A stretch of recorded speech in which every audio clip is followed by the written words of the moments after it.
All right, so continuing with the physics of unwrapping of the string on a round object.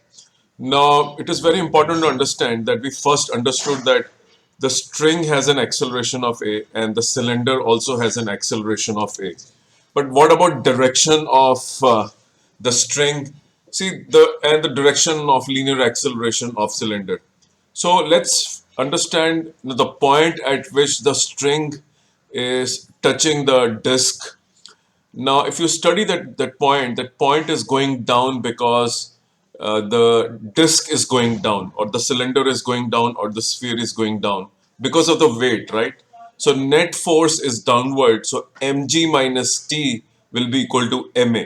This is for the point which is in touch with the cylinder or the round object. Point on the string. That point is going down.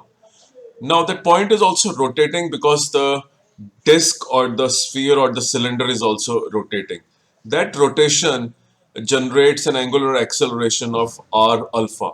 When acceleration is linear acceleration of center of mass is equal to the acceleration produced by rotation r alpha, there is no slipping. So the physics of unwrapping, when the disk is going down, it is assumed there is no slipping. We have to apply the condition A is equal to R alpha for no slipping of the disk.